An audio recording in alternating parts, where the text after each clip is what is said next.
Zero, episode 44 starts now. Woo! Big show today. I'm your host, Brandon Davis, joined today by Jenna Anderson.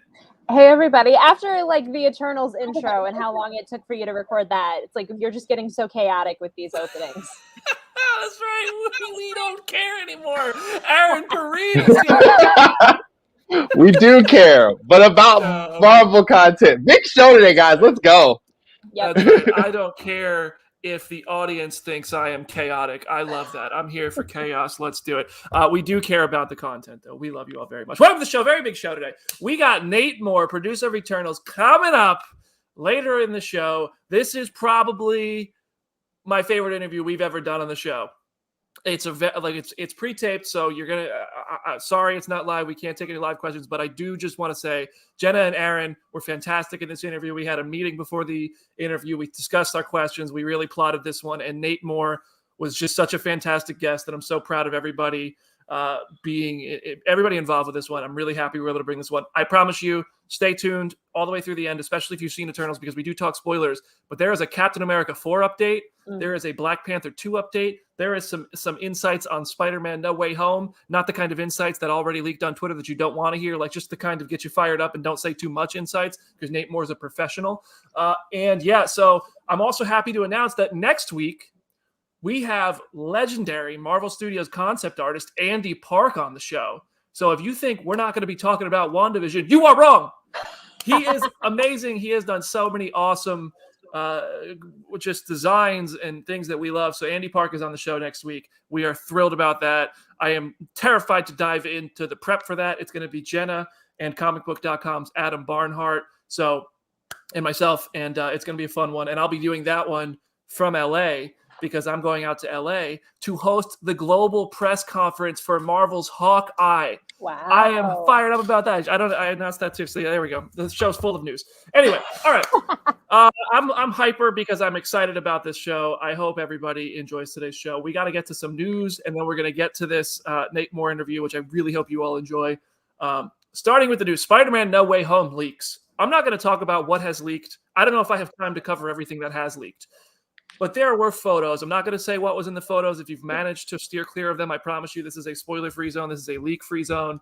I know that the line between leak and scoop is getting blurrier. I know I'm very aware that this is the same show where we announced a very exciting actor was in Spider-Man No Way Home on our very first episode. That to me was casting. I think there's a difference, and if that's a surprise that anybody feels I have ruined, I apologize. But I'm trying to work on that, both on the show, on the site, on social media, to make sure that we have a clear line between casting and like spoilers. So yeah, there's no way to dance around. You can't not name what happened. There are photos from Spider-Man No Way Home which are very, very revealing. They were shared on Twitter with the John Campea show watermarked on them. They have made the rounds everywhere. I only saw them because people started responding to my tweets with them. So even if you muted Spider-Man, people are still going to throw them at you. And he says that he thought they were photoshopped, and he shared them with his watermark on them because he wanted retweets and stuff. It's all very weird. The big question here, it's like, first of all, I have two questions. The first question is, like, do you guys believe that that's what happened? And now, I don't know John Campea personally. I'm not super familiar with the show. I'm not in the business of dragging people or anything like that. But this is a very weird situation, and I do want to hear you guys' thoughts, because I'm kind of like, did Kevin give you a call here and show up as the Punisher at your door? Like, what's like? I don't. This is all so weird. It's weird to put the watermark on someone else's work. Aaron, you're at the top, unfortunately for you. Yeah, I know, right? I have to follow this. So a couple things, right? It's not in working in social media and making memes for a corporation or some sort of like outlet. You get your work taken very, very like all the time, just constantly. You see it pop up on other meme pages. You see it go through the weird like chrysalis of Facebook, and then the boomers get a hold of your stuff, and it never comes back to you ever. I don't know if he didn't know. That would be very unfortunate. I know that there probably was. I heard some things about like there were like Sony / Marvel like knocking on the doors like, hey, what's going on here? So once we get to that line where there's like intervening forces, I feel like we've reached the like past regular scooping. Like it's like a leak at that point. Also, unfortunately, our buddy Chris Killian said, if you want to go into Spider-Man unspoiled, at this point, you might just not want to be on social media at all for 2 months, which is a lot of time, but I don't know any other way to really solve it because you're going to get YouTube recommendations, you're going to get thumbnails, you're going to get the stuff on Twitter. You're going to get all of it, whether you like it or not. Like BD has all the filters on that you could possibly have. Like, he's got the whole thing where you lock the door and there's a bunch of different locks and he's like figuring out the puzzle to get in his house. And then he turns around and then the leaks are right there in the chair. Like, I'm still in here. I'm still here. I mean, listen, so I'll say know. like back in the days before the world tried to end, like I used to get to go to the sets. We used to send reporters out to set visits and they would lay out movies for you. I went to the set of Spider-Man Far From Home. I learned a lot about that film that I was then allowed to share months later, like just before the movie came out. And still, I went to the set of the film. I saw a whole rundown of the film. I still didn't know Tony Stark was dead. Like, I still didn't know Mysterio was lying about being from another universe. Like, it's just like there is like things that are officially said by people from the film, kind of like the narrative that they deem like this is part of the fun promotion. And then there is like a photo, which is clearly not intended to be released. It is nowhere. And if it's real, that's a leak. It's mind-boggling. I think that if John Campea, who has been doing what he's doing for a very long time, like I have to believe, right, that if he thought those could be real, he would not share them because the repercussions for that, which I'm going to discuss in a minute, would just be so severe that you're essentially out. You're exiled from invitations to access if you leak something like that. That's the way it should be. He himself actually tweeted that people going to premieres should sign NDAs to preserve spoilers. And then this happened. So it's like I don't know. Jenna, what do you think?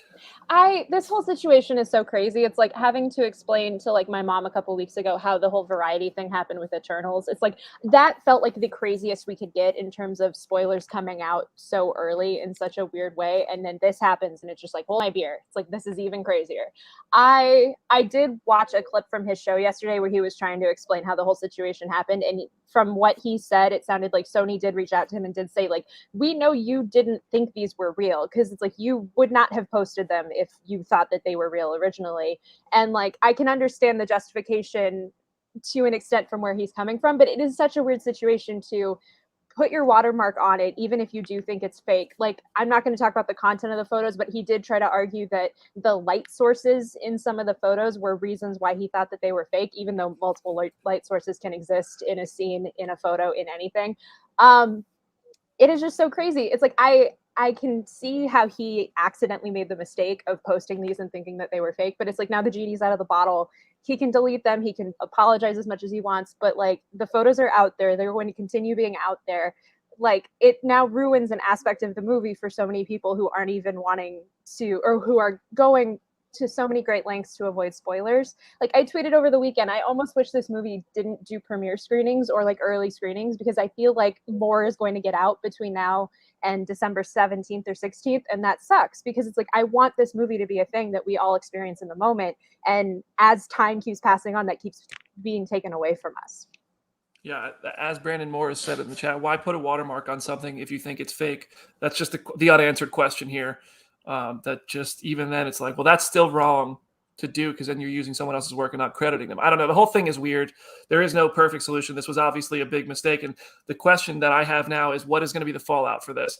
And this is also something like, again, I'm not trying to drag anybody or like, I don't want to see anybody's careers or professions ruined, but I have an expectation that if I just go and spoil something or share something that is as big as these post-credit scene of Eternals or an image from Spider-Man No Way Home, like you have to be careful enough and respect that enough that those are secrets that obviously like are not supposed to be shared. And again, this goes back to saying like, what is the line between a scoop or a leak? A photo is definitely a leak. If you know that that's real and you share it, then you have definitely leaked and violated like that unspoken respect, I think. But it's like, I knew Evan Peters was going to be in WandaVision for a very long time. I knew Ironheart was going to be in Black Panther: Wakanda Forever for a considerable amount of time. I never talked about Evan Peters being in WandaVision. I didn't say anything about Ironheart until Kevin Feige said it in an interview with me. So, like, there is like I'm not like I know I'm not perfect in this regard either, but and a lot of us make like such mistakes. But it is going to be interesting because it's going to set an interesting precedent. Because if you see people who make these mistakes kind of get the same access and get like it's like, well, then is it just a free for all that we can just try to build traffic and podcast numbers and views and tweets and retweets and everything with like, I don't know. It's going to set a really interesting precedent to see what happens. And I don't know. I'm not rooting against anybody, but I am kind of rooting for the level of respect to fans and filmmakers. So we'll see. We'll see going forward. Okay. I mean, do you agree with that? I really think that as just like media members, right? You've had a lot of your access pulled back through the pandemic, like just period. Like you can't really get set visits, you can't be in locker rooms, you can't go to the press conferences in person. And there's a real concern that after or whenever we get to a point where we want to shift back to whatever it was, that they're just going to not give that access back. You'll never get it back. Me and Russ Burlingame, who works at Comicbook.com here with us, have talked about him numerous times where he's really curious and I'm really curious. Like, and things like these, like the Eternal situation, like what happened over this weekend with Spider-Man, are going to stick in some of these executives' heads where they're going to be like, do we really want reporters in here if they're just going to leak major stuff that happens into the movie? Yeah, that's what's really sucks. Yeah, like, and it's I'll tell you, like a perfect example is we had Andy Serkis here on the podcast. I saw Venom: Let There Be Carnage. I had to pre-tape an interview with Andy Serkis. They did not show me the post-credit scene, which has what it has in it, and that was new footage of that character. I'm not even going to spoil it because we didn't give a Venom spoiler warning. I assume everybody here knows what I'm talking about. I didn't see that scene. I had to have it told to me because my interview with Andy Serkis for this Phase Zero podcast was before I could see the post-credit scene. I wish that I had known that was clearly new footage and not the exact same footage from a previous movie, because that's the way it was told to me by like 3 or 4 people who did see it, that it was the same scene on a TV screen.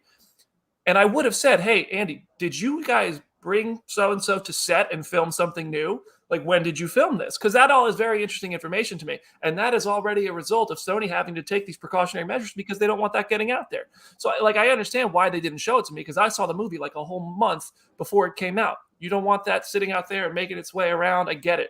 But it's also a result of people sharing things that they shouldn't be sharing. And it makes like, I feel like I'm the most spoiled person in the world sitting up here today, that it makes my job harder. But I'm dedicated and I take pride in the content we make here. So when I'm working at that disadvantage to get the best content for this podcast, for our listeners, for the Comicbook.com readers, it's like, damn, if everybody in there would just have a level of respect and not share the things they see in there, we wouldn't be dealing with this. So I don't know, the whole leaks and scoops and like those kind of things, it's all very, it's blurry. It's becoming more and more blurry. And I promise everybody, I try to operate with a level of respect. And I'm sure that a lot of people in the industry do. We're not always perfect, but these recent instances seem like clearly across an already blurry line. Anyway, we got to move on because we spent enough time talking about Spider-Man leaks without even talking about what they actually are. And we still got to get to our Nate Moore interview. So let's get to the rest of the news real quick. Okay. So Chloe Zhao is reportedly the front runner for Kevin Feige's Star Wars film. Any thoughts on that? I know that that report has already been refuted by Alberto over at The Wrap. Isn't he with The Wrap? Yeah. And I don't. She said that with you, BD, that she would love to do this. She would love to have that project. I think she would probably be a pretty good fit. The space opera thing seems like it would work really well, but I don't know what they're thinking over there at Lucasfilm. I have no clue. I have no insight into that. I've talked so much. If Jenna has something, I want to hear from her. I honestly, like before Eternals even came out, like just hearing her talk about how much she loves Star Wars, I was like, this feels like an eventuality of like, of course, if Kevin Feige were to pick someone in the Marvel house who has not already directed a Star Wars thing, it would probably be her, because clearly she is so passionate about it. Clearly with Eternal, she can get like big opulent space opera of it all. So like seeing this report, I definitely wasn't surprised. I am curious now that Rogue Squadron is delayed and we might still hypothetically get a Star Wars movie in 2023. I'm like, could she actually get this gig with Feige Star Wars movie so that they can still have one in 2 years to premiere, or is something else just going to premiere then? But like either way, if she does end up doing this, it'll be really cool, because I'm curious to see how her vibe translates to the Star Wars universe. Yeah, and I mean, as we talked about in our Eternals bonus episode number 4 here, a lot of us enjoyed how she directed Eternals. It was kind of the script, and for me at least, and I think a couple of you guys agreed with me, was the MCU canon restrictions that it kind of felt on her super ambitious idea. And if The Mandalorian has shown us anything, it's that like a separate kind of one-off story in the Star Wars world can be super entertaining. And I liked Eternals.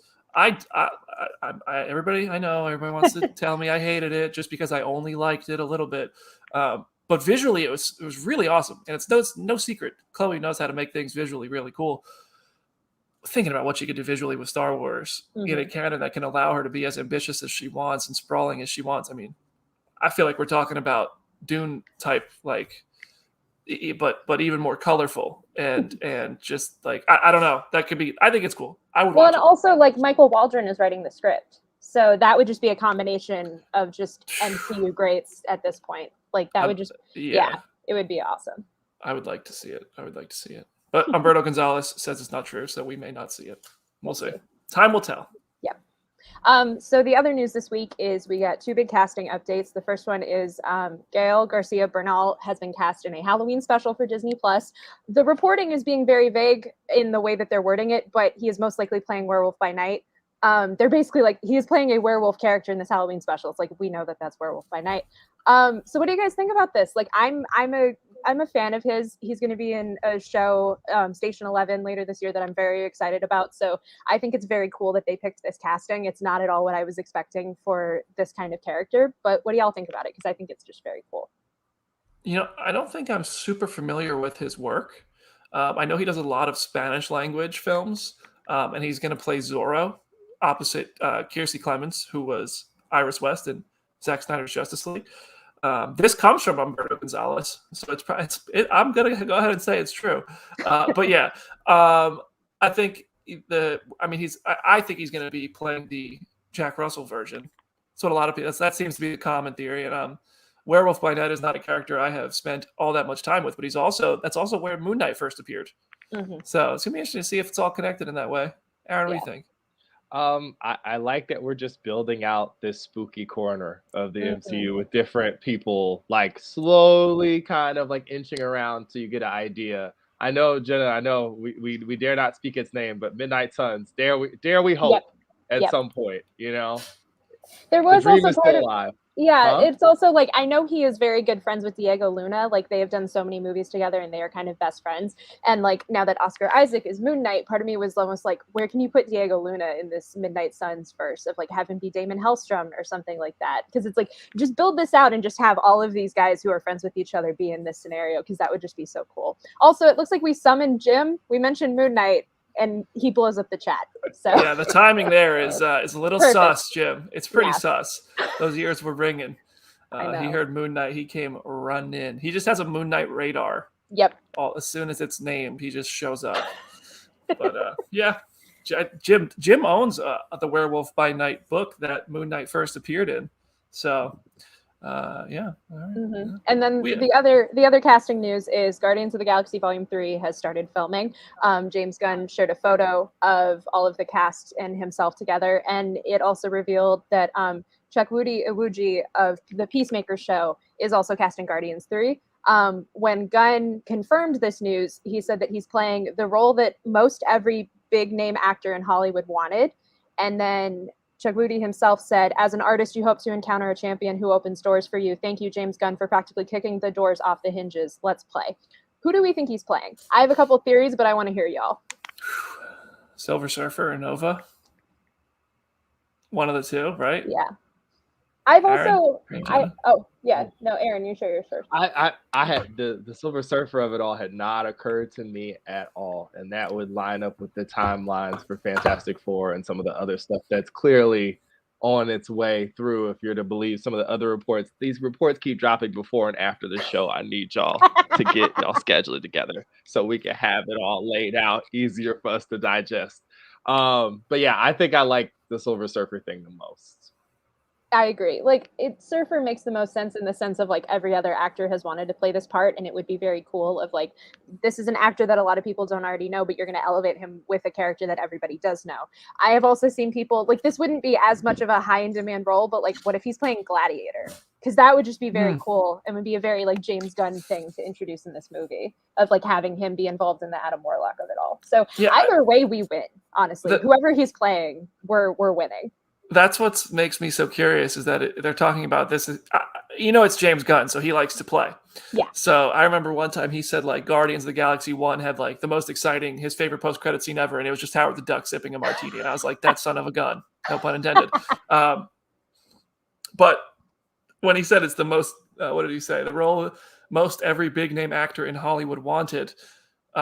It's like, what could they have been talking about behind the scenes that hasn't made its way out? Mm-hmm. Like Adam Warlock has already been cast, so it's got to be Surfer or Nova, right? I mean, we could be wrong if we're taking it too literally, but I don't know who else it could possibly be. Guardians 1 wrote Nova into the first draft, cut him out. Richard Rider was cut from Infinity War. Like Surfer is back. Obviously, that Gunn wants to go super cosmic, so. But I don't know. We all thought. Taika Waititi was going to voice King Shark or Starro. We all thought Kurt Russell was going to play Jason. We all thought the Paul Idris Bettany Elba thing with WandaVision, where he was like the greatest actor in the show I'm acting against, and it was just himself. Yes. So James Gunn loves to play with us. Marvel loves to play with us. I guess time will tell. But good for them over there. I'm excited to see Guardians 3. I love that it's in production because James Gunn is so active on social media that we often get to see some fun stuff.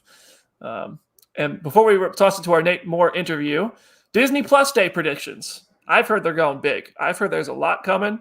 So I'm expecting footage, dates, news, Miss Marvel for sure. Hopefully some Moon Knight, maybe some She-Hulk. I expect at least concept art. Obviously some footage for some of those, and I think we'll probably get some casting announcements and some more stuff like that. What are you guys expecting from Disney Plus, or what do you just want? I agree with like basically everything you just rattled off. I also hope, since like Secret Invasion started filming, and I know like Armor Wars and Ironheart are like in pre-production, it's like we could even just get some sort of update for them. Like that would be really cool. But yeah, the three that you named, as long as we get anything for them, like release date, concept art, teaser, first look photo, like I will be content, especially for She-Hulk. Between me with She-Hulk and Jim with Moon Knight, Friday is going to be very chaotic in the best possible way. So either way, I'm excited. Aaron, what do you want? I'm going real out there. I want something about Loki season 2. I would really. They haven't said anything to us about it. You have Jonathan Majors doing all this press and like being mischievous and coy like he is. So I would think that probably Ironheart. And let's think something else. Something else really out there, but I don't know. I have no idea. I bet you we get a whole new show announcement. Oh, absolutely. Yeah. If not multiple. Yeah. Some new character that all of us are gonna go, oh, of course they're here is going to happen, and we're all gonna be like, what? Hell, I might even buy some Disney stock tomorrow because they're gonna start it off and be like, our subscription numbers have officially reached 300 billion. We are actually the most subscribed to streaming service in the galaxy because we've discovered life on other planets that we can sell our service to because Earth wasn't enough. So I think they're just going to have so much to announce. Yeah. And I'm excited to say, Jenna, Aaron, this is news to you. It was just confirmed to me. Oh. What? Wait a second. Cat 4 footage. There we go. How? Yeah, that's not going to be on Disney Plus though. There are no rules anymore. Filming. There's no rules. There's no rules anymore. Does it have a director? They'll announce it. It's a deleted scene from Falcon and Winter Soldier that is actually part of Cat 4. It's just the Zemo dance cut, just for like half an hour. I'll watch it. I'll watch it. Because this interview, we're about to get some news about the Karun cut of Eternals, all the footage. that the Kingo's Valet was filming. But I do want to also say this now live on the show. If you're listening pre-taped, we will be live with a bonus episode number 5 on Friday. I believe it will be noon Eastern time, possibly 1 p.m. Basically, as soon as Disney Plus Day ends, with a bonus episode of Phase Zero. Aaron, Jenna, this is the first year hearing of it because it was just confirmed to me by text message during the show. So that's exciting. We'll have a nice way to talk about all the stuff that happened, and then that will be followed by an episode of Comic Book Nation, which will talk about all the things that we don't. Even though I think we're going to touch on some Book and Boba Fett and Mandalorian Season 3 stuff and Ahsoka if it's there. But all falls under the same umbrella here at Phase Zero. It's close enough to Marvel. We're all excited about it, and we will let Kofi and the team take over after us, and we hope you all stick around and watch with them. But right now, we're gonna toss it to Eternals producer Nate Moore. This is the last part of our live show. Aaron, you got any parting words for this week? I'm just really excited for you guys to get to see this interview. It was so much fun. He was so thorough. He's so knowledgeable. He went there with us, and we really, really appreciate it. So there you go. I agree. Jenna? I agree. This interview was so much fun, and I think you guys are in for a treat. And yeah, just follow all of us on Twitter. Follow me at Hey It's Jenna Lynn. Yeah, follow Hey It's Jenna Lynn. Follow at Summit Lake Hornet. Please, if you enjoy this interview, it makes us feel so good to let us know. Like, please just stroke our egos a little bit, make us feel good. We put a lot of work into this one, and I'm really proud of it. And I just can't thank Nate Moore enough for playing along and actually being pretty open about a lot of this stuff. There's some really exciting updates about some upcoming MCU projects that I did not expect to get. So I hope you all enjoy this interview. Spoilers for Eternals follow. It will start right after this break. See y'all in the interview.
Phase Zero episode number 44. We're very excited for this half of the show. We have a very special guest who is going to be discussing Eternals with us. Full spoilers. If you haven't seen the movie yet, first of all, what are you doing? Second of all, watch it and come back before you have it ruined for you. There are some big twists and turns, and you don't want to have them ruined. This man is the VP of Production and Development at Marvel Studios, producer of Captain America, the Winter Soldier, and Civil War, Black Panther, the Falcon and the Winter Soldier, and now Eternals. Live on Phase Zero. Well, not live. This is pre-taped. But joining us on Phase Zero is Mr. Nate Moore. Nate, welcome to the show, man. Thank you. Yeah, thanks for having me, guys. Good to see everybody. It is our pleasure, man. And we all have tons of questions for you, so we're just going to jump right in. First of all, we're going to jump into Eternals and your other work, but I'd love to hear about the weekend in the life of the VP of Production and Development and the producer of the film. After a movie comes out, like, what do you do? Is it like your work is done, or is it more like we got to do a little bit more? What happens? Yeah, our work is never done, is the truth, especially now between all the stuff we're making, both for theatrical and for Disney Plus. All of us are busy on multiple things. So, back in the day, even Captain America Winter Soldier, you got to kind of take a victory lap and enjoy it. But now we're on to the next and making sure that, the next thing that each of us is responsible for is as good as possible. Hey, we appreciate your hard work.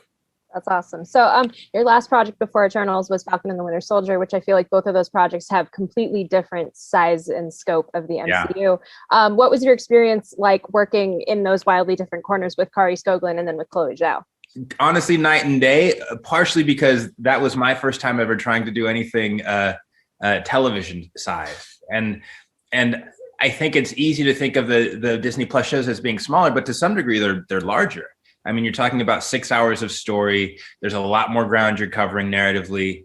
That show in particular had a ton of locations because we were trying to make it feel as big and globe trotting as possible. And I think the asks of that show were so much different because that's a very grounded universe. We'd sort of been there before in the Cap movies, but there's a lot of hand-to-hand action. There's a lot of gunfighting, that kind of stuff. And Eternals is a completely different vibe. So it was an interesting gear shift to try and figure out how to make sure that show was as good as possible, but also be doing this film in the background. That's awesome. So the film is obviously heavily influenced by Jack Kirby's work, and it feels so unique to have a superhero movie where almost all of its characters and mythos kind of stem from one creator. Mm-hmm. How did his run of Eternals influence the film from a producing standpoint?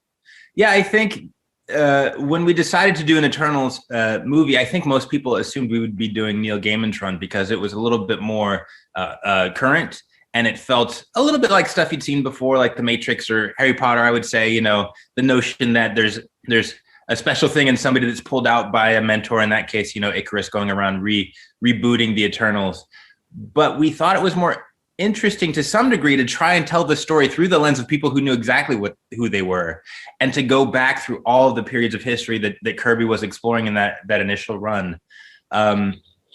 Because you hadn't seen that before, because you hadn't seen people who were very conscious of who they were kind of moving through time. You know, to some degree, in talking with Chloe about it, we would reference films like, oddly, Highlander and Interview with the Vampire, films about immortal people who were very conscious about who they were and how they moved through time, and trying to build a narrative like that for Marvel, we thought was really interesting because we'd just never tried it before.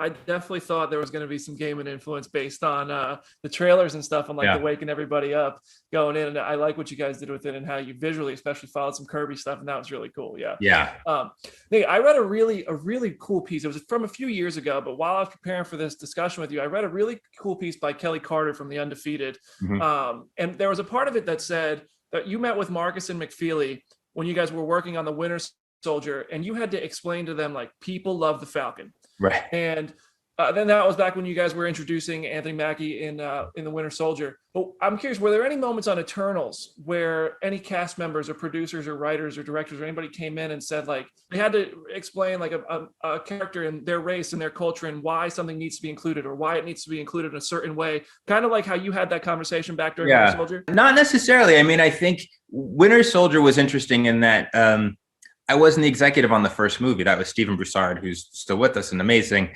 And so when I inherited that property, and because the first movie was period and the second was going to be present day, I kind of came with the things that I loved about the character. And when I was a kid, I had a bunch of Captain America and Falcon comics. Like, I knew Captain America as Captain America and Falcon more than I knew him as an individual.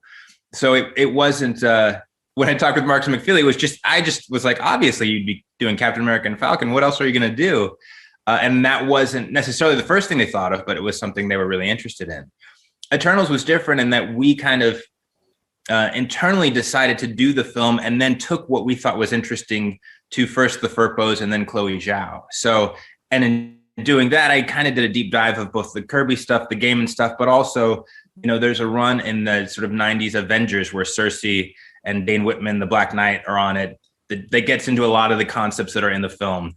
And also Earth X, which was where we kind of got the idea for Tiamat being in the center of the Earth, and sort of just pulled all of the different interesting pieces about the Eternals that I could find in publishing, and then started to generate the story from that. So it was a bit of a different process creatively, just because it was a brand new property.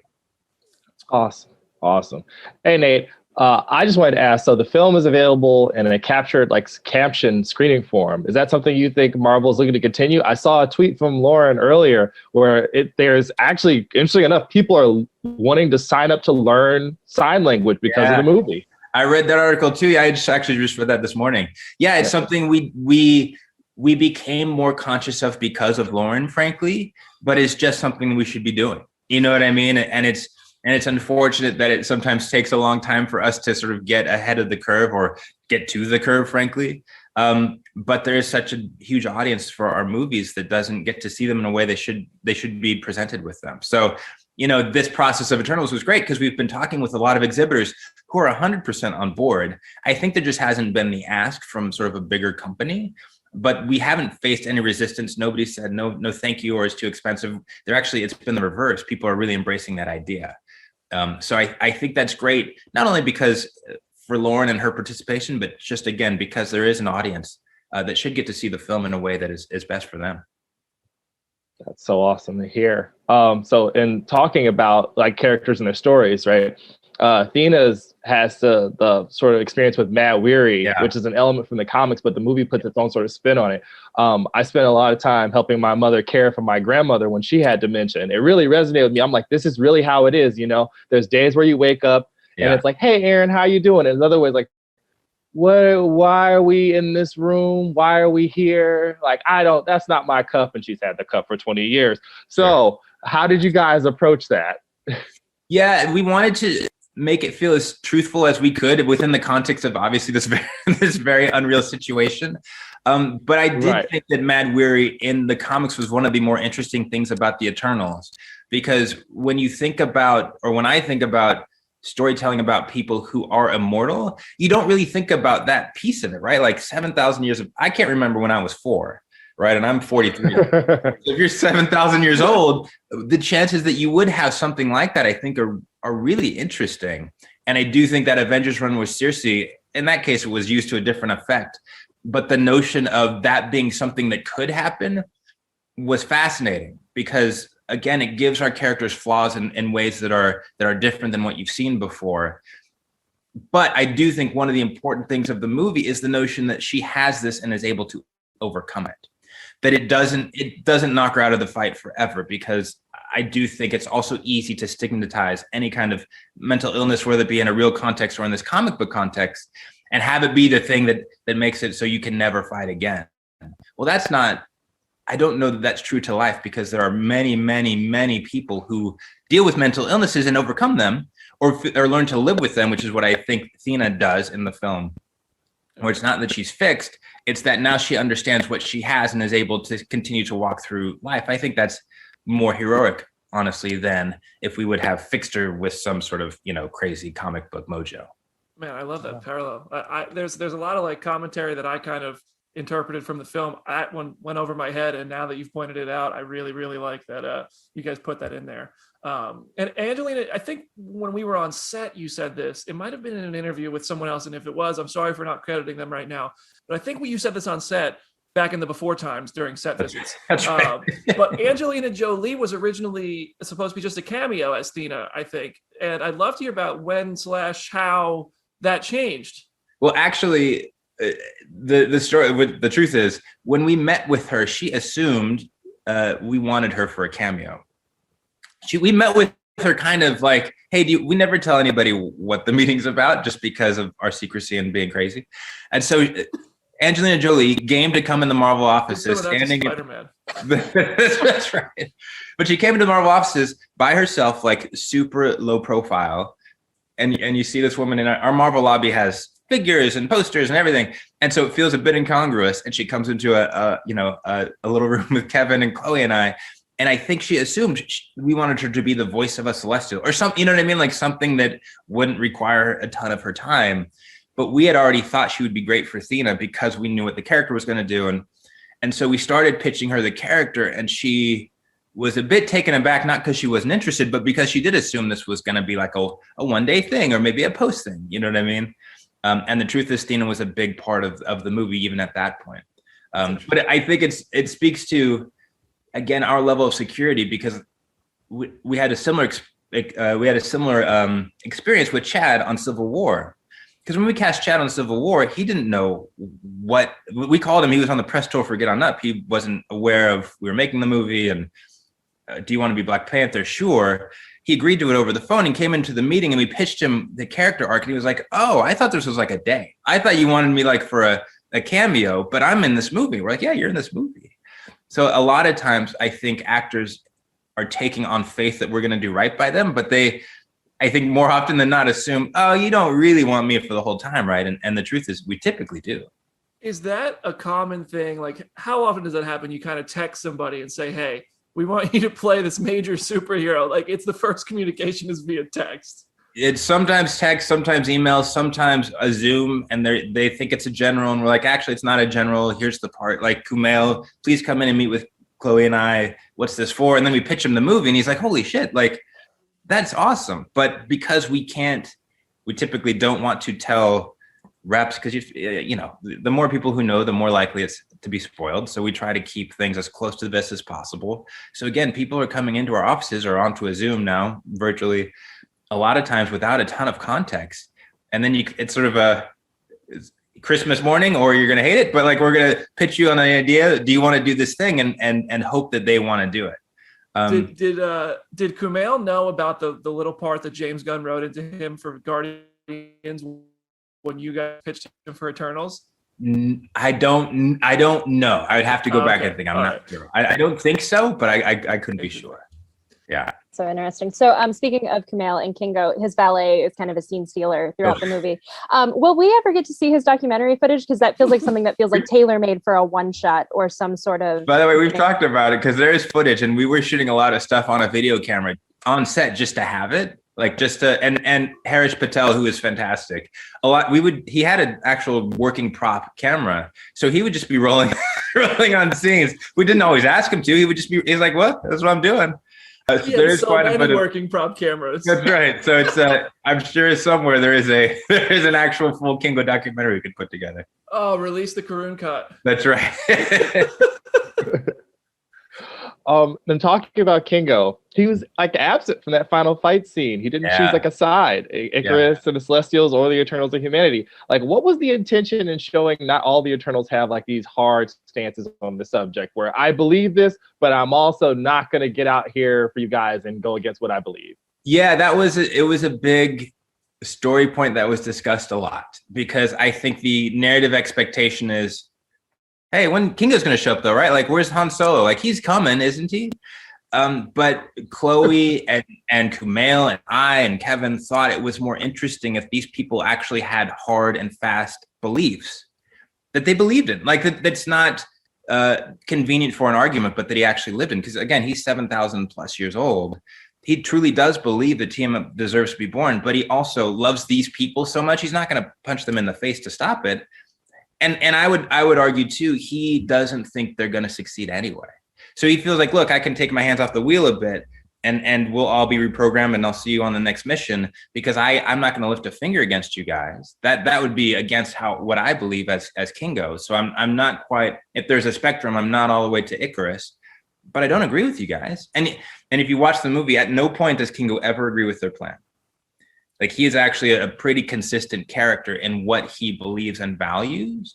And again, in a movie that for us was very much about faith and purpose, we didn't want to take, I don't want to say the easy way out, but we didn't want to take the expected route of redeeming this guy, because I don't think he would have showed up at that last fight, is the truth. It's going to be, I'm real interested. The movie has made me really interested for their futures. And I'm really interested to see how, like, that decision, I think that's part of the fun of the MCU, is these characters change so much from movie to movie. Kingo, I feel like he's going to have fallout from that decision. I'm really excited to see what you guys. I would think so, yeah, because again, these people went through that experience of battle, and some of them are going to forgive him, and I think some of them aren't. You know, I've read some talk back about, for instance, the decision Cersei makes with Sprite. How can you forgive this woman? She literally stabs you in the back, which again, we knew was going to be a big deal, but it's a friend from 7,000 years. Like, you know what I mean? You're weighing these two things, and I don't know that Sprite or Kingo are villains in that way. I think they make decisions that are counter to what I would argue our protagonists want, but they're not evil, you know? Listen, Tony and Steve have torn each other apart. That's and right. Ultimately, they still came back together. So I'll allow it for sure. And while we're on that subject of like Kingo sitting out, it's a been a big conversation since this movie was announced that we knew these characters were going to be thousands of years old, is the fact they sat out the battle with Thanos, and the movie addresses it, that was not their job. They were instructed not to be there. But leading into the movie, there were so many, as with all Marvel movies, there were so many rumors. One of them was that Thanos was going to appear. So the fact that I think on like our third show ever, Jim Starlin was on this show, and he was like, I've even heard that one. I don't know if it's true, but I think Thanos might be in Eternals. Was that ever even part of a conversation? It honestly wasn't. It honestly wasn't. We knew this was a post Endgame movie, and I think to bring him back that quickly even would have been crazy. Would have been crazy. As a fan, I would have been like, really, guys? You literally just got rid of that guy? You brought him back. It doesn't mean the idea of Thanos is gone. Obviously, if you've seen the film and the tags, that's an idea that will continue, I think, to bear fruit and that we'll explore, because there's so much about Thanos we don't know, even though we do know a lot. But that character was never, at no point was ever in any draft of a script or a treatment or anything. Nate, I'm a huge Thanos fan. I'm ready. I understand why he wasn't in this one, but if we get more backstory or something, we see him do that anti-hero stuff with Adam Warlock, seal of approval. So kind of going off of that, were there any established MCU characters that were established before Eternals that did come close to ending up in the movie in some capacity? No, again, I understand the question, but it really was, in our mind, first of all, plenty of characters. So there was no lack of characters in the movie. It also, again, we hoped that if people liked the movie, it wasn't because they got to see, Captain Marvel or Peter Quill or whomever you might think would be in a sort of a cosmic movie. Our hope was you got to spend time with these new characters, and hopefully one of these new characters might be the one that you're excited to see next. Kind of similar to Shang-Chi, right? Like, let's build out these worlds to have these new worlds to play with, and hopefully define these new worlds in such a way that you're interested in coming back or visiting them in different contexts. But there was never a draft where there was, an Avenger to be named as a part of it. I think that would have complicated a lot of the storytelling more than, by the way, the movie needed, because it's already complicated. Speaking of all those characters, my favorite relationship and Twitter darling is Makari and Druig, which is going by Drukari. I hope you guys make that canon somehow, like just the name of it. But they're like, I love what Lauren and Barry did there. Yeah. I've been a fan of Lauren since she got onto Walking Dead. That's where I discovered her. Yeah. But did you guys expect that relationship to be the thing that so many people really fell in love with? No, that was something that we found while we were shooting. I mean, even in the script, I would argue it's there, but in a very subtle way. It really was Barry and Lauren's actual chemistry that actually made that something we leaned into more. So the moment on the beach was them, like so much of them and there's just this, first of all, Barry Keoghan is the sweetest guy you'll ever meet. And Lauren, in some ways kind of took him under her wing, because she is, Barry, this movie was a big one for Barry. And I think Lauren, having joined The Walking Dead, was used to sort of being in situations that felt big, but that she could figure out how to make small and personal. And so they had real chemistry. And I remember the first screening, obviously this movie is built on a love story between Cersei and Icarus, but in early screenings, it certainly was Druig and Makari that people were like, oh, that's cool. Like, let's get more of that. And I think that's a testament to those two actors. Okay. So in the comics, during our big talk about the universe with the judge, they basically bring up the Arishem. Like he says that, I have made you guys, I've sent you on thousands of missions. You see that there's a bunch of different copies that may or may not be copies of our heroes that have lived these other lives. Yeah. Could we see like Icarus or Ajax or Gilgamesh again? Because I need to have a pie. If you're looking for one shots, like Don Lee baking pies, please, give us more. I mean, look, the World Forge is out there. They'd have to find it. They'd have to figure out how to turn it on and make it work. But I do think, these guys were made somewhere. So if you make them once, I think you can make them again. Well, I want to see Rocket Raccoon end up there. Yeah. I don't know how to go more gently with this question, but you guys had a sex scene in the MCU. I mean, straight up. I am so curious, when you guys submit that for review or you pitch it in the first place, does Mickey Mouse send a text and be like, oh, not in our movie? Like, I mean, that's uncharted territory for a lot of Disney-owned properties. Yeah. Does that one take a little convincing from the powers that be? It didn't. I think we thought it would, and it didn't. Chloe was very adamant about it because she wanted that relationship to feel real and not PG. And we have, even in the even in the development phase of the movie, we thought the Eternals would be a bit more evolved about sexuality than you or I, or rating sports. You know what I mean? Like it felt disingenuous to be like, oh, and these people also just hold hands all the time. Like they're 7,000 years old, guys. And again, our attempt was to build the movie around this love story between these two people. That is very much part of love. We could pretend it's not, I suppose, but it is. So to have that actually being filmed felt important. And to do it tastefully, and of which Chloe was always interested in. She never was, trying to push the envelope in that way. But when we did show the cut to Disney, did we think we were going to get a note? Sure, of course. But they didn't. But I will say they didn't. They said, "Oh, well, we get it. We get it. Wow, first sex scene. Okay, let's go." And they never asked us to cut it shorter or to obscure anything. Like I think they understood the intent of it, and because it wasn't done in poor taste, I think they were game. Yeah. I know when Ellen, my girlfriend, and I saw it for the first time at the premiere, we looked at each other like, "Oh, okay. Yeah." All right. The movie is getting praised by us, so many fans and critics for its diversity. It's really fun to see so many different types of people represented in the film. And each of these characters does have a unique superpower. Sometimes they've had to hide it. Their story is in many ways a commentary on humanity and real world issues. When you describe it that way, it does kind of sound similar to some X-Men stuff from comics. Oh, interesting. Sure. So I am curious, did you guys ever have a conversation about making sure that Eternals stay different from anything you guys might be doing in the future when X-Men inevitably make their way into the story? That's a good question. No is the truth.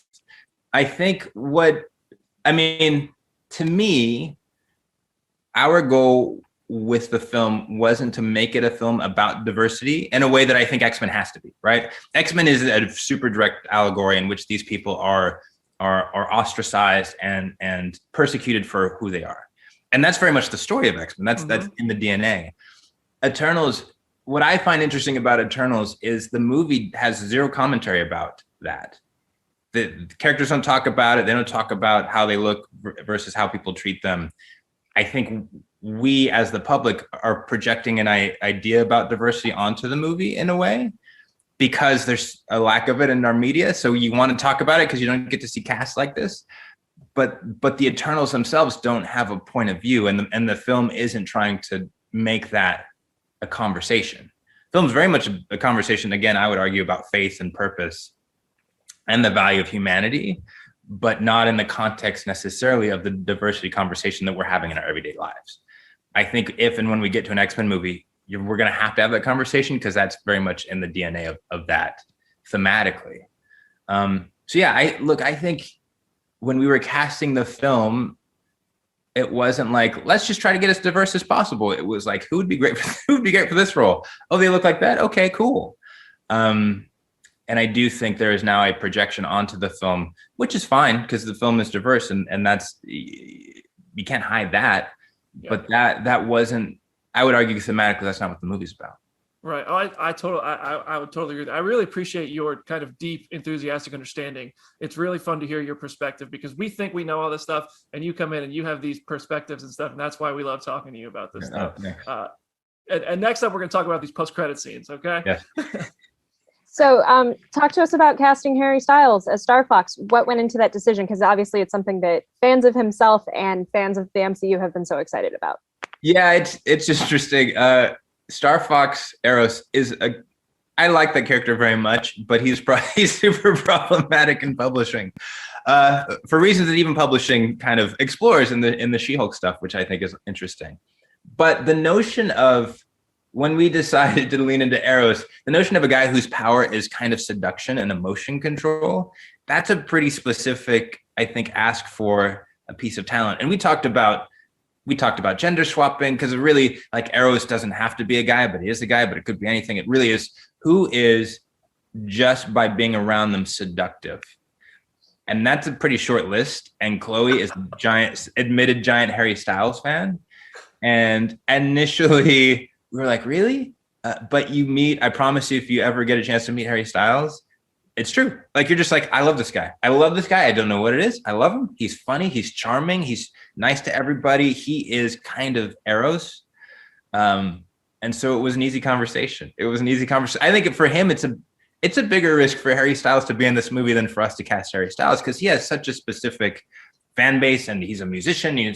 Now he's becoming an actor, but that's not necessarily his core thing. And to take a flyer on this really random character that he also knows is vaguely problematic, I think was sort of a bigger leap of faith for him. But I think the notion of Eros in the MCU going forward is so much fun. Like it's totally worth it. It's totally. Did they all share the set? Yeah. They all filmed that together, so everybody knew that, and you guys were able to keep it a secret. Yeah, it was hard. That was hard. But Angelina, Lauren, Barry, they're so team players. You know what I mean? And we had hung out with Harry in London as well, and that was tricky because everybody even if they weren't in the scene, they knew he was in the movie. But everybody kind of held their water, which was awesome. So then when the world premiere happens and somebody leaves and they share the post-credit scene publicly, and it becomes public knowledge before the movie comes out. What happens in like the Marvel Studios producer group text? Yeah, it's a bummer. I mean, look, it's hard because we want fans to get excited real time. Like it's cool to know going in he's in there, and that's fine. I think it would have been even more fun for people to discover it real time, and some people still will. I mean, obviously, not everybody reads the message boards. It is, I think, for us, it's just kind of a bummer because we want to have some magic in our movie. Like we want people to find our movies themselves and get to discover these post-credit scenes themselves, not because. And this is true, not less because we're building to something greater and more because we just think it's fun. You know what I mean? We just want people to go like, that was great, like cool. And speculation is awesome, but just the experience in the moment, I think sometimes is ruined by the need or the want for spoilers that I would argue people don't really want, but I know there's a market for. But if you just got to see stuff fresh without all this stuff around it, I think we'd all enjoy it a bit more, you know? It's definitely a little bit of a bummer, but you guys still had a curveball. Y'all still had another pitch in the quiver. You had another air on the quiver. Right. So second credit scene introduces Blade in his voice form. Because when I heard the line, I was like, should I know who this is? That's right. But I'm not sure, you know? So Kit Harington didn't know that was happening. So he says, so was Mahershala Ali's Blade always a choice for this movie? He was.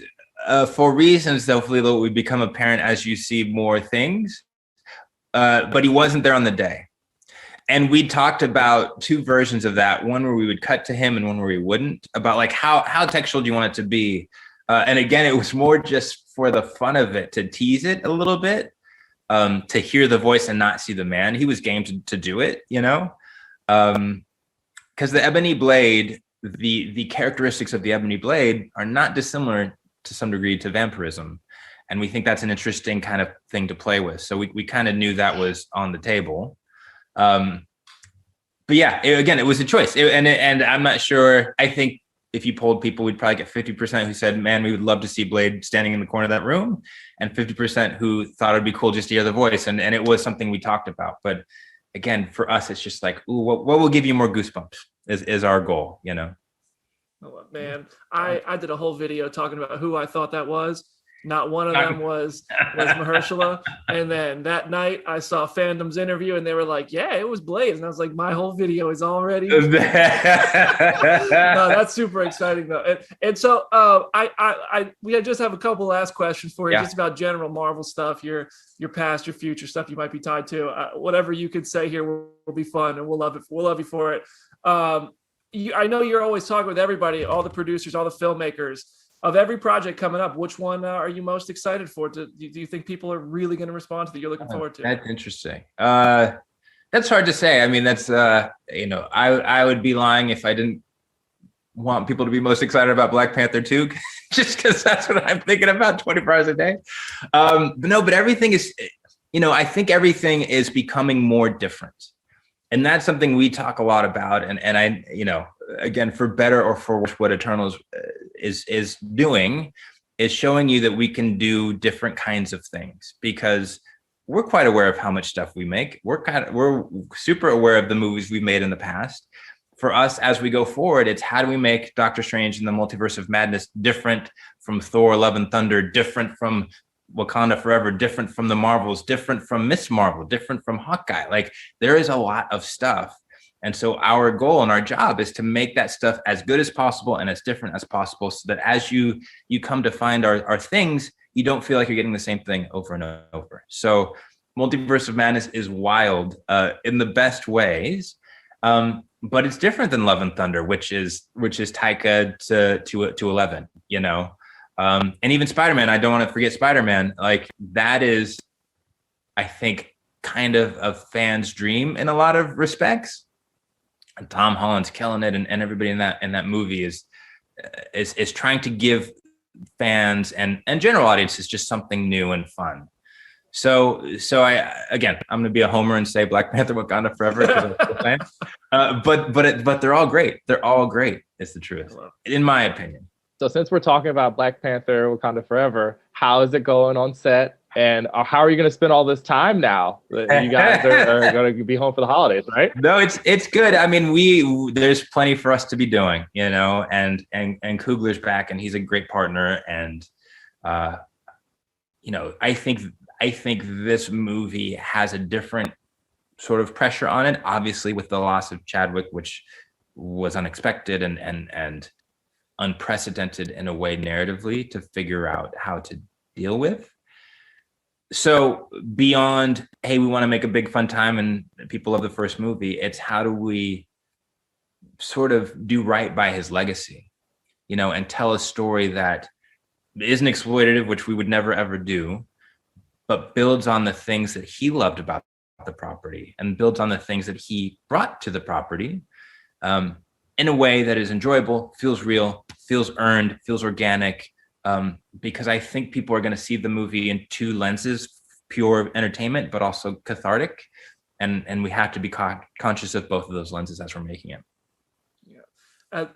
As I mentioned at the top of this interview, I've read that really cool interview with Kelly at The Undefeated, and you've done 2 Captain America movies. Yes. In doing Captain America, one of the things you said about going into Winter Soldier was that you wanted Falcon to not feel like a sidekick, but an equal. And I think you've really done that. Now he is Captain America. Yeah. What do you want to see? What are your hopes? I know you know what's going to happen, but what do you hope to see with Anthony Mackie in that suit for Cap 4? Yeah, I think he's not Steve Rogers, you know, and I think that's a good thing, because to me, this new Cap is Rocky. He's going to be the underdog in any situation. He's not a super soldier. He's not 100 years old. He doesn't have the Avengers. What happens with this guy who announces publicly, kind of without support, I'm the new Captain America? What happens next, I think, is fascinating, because he's a guy. He's a guy with wings and a shield, but he is a guy. So we're going to put him through the ringer and make him earn it, and see what happens when he is outclassed, out everything. What makes somebody Captain America? Because I'm going to argue it's not being a super soldier, and I think we're going to prove that with Mackie and Sam Wilson. Oh, that has me ready to run through a brick wall. Speaking of just larger fan excitement, obviously Disney Plus Day is this Friday. What can you tease, if anything, about what fans should expect? Oh, boy, that's going to be tough, because I'm after Falcon and Winter Soldier, I went away to Features World. But look, I think our Disney Plus slate is really exciting, between Hawkeye, which premieres this month, by the way, just to give you more to watch, and Miss Marvel and Moon Knight, which is fantastic and different. I mean, there's so much, and I have 2 young girls now, so I'm on the Disney Plus app every day. But there's so much Marvel content coming, both in front of and behind the scenes, that I think are going to get fans excited. And again, to me, it's always the balance of giving new stories and new narratives, but also giving a peek behind the curtain that doesn't hopefully ruin the magic. But there's a ton of goodies we have that I know we're about to share. So I think people should be really excited. So Nate, the last thing we have for you. Look at that. I got to hear anything on the Nova front. Hey, man. I'll bring my own helmet. That is a quality helmet. I'm not sure about the mesh over the eyes, but generally that's a pretty good helmet. Shout out to Frankly Built for building this thing. Yeah. He's a legend. No, we talk about Nova all the time. We do, and I think that I can't say anything, but we talk about Nova all the time. Oh man, that's a great way to end this show. Nathan, honestly, dude, you were a fantastic interview. Thank you so much for all this time. Congrats on Eternals. We're wishing it the best of luck and success in the next few weekends. We're happy to support it here on Phase Zero and on Comicbook.com. It's been an absolute pleasure talking with you, man. This has been great. Thank you. Yeah, good to talk to you guys as well. Thanks so much. Thanks so much. And everybody listening to Phase Zero, by the way, next week we have Andy Park on the show, legendary concept artist. Anything you think we should ask him? Oh boy. Oh, I don't want to get in trouble with Andy. All right, everybody. Thank you to all our listeners and viewers and everybody, and especially to Nate Moore and Marvel Studios for helping us put this interview together. Go support Eternals. Spread the love. Thanks, everybody. We'll see you next week.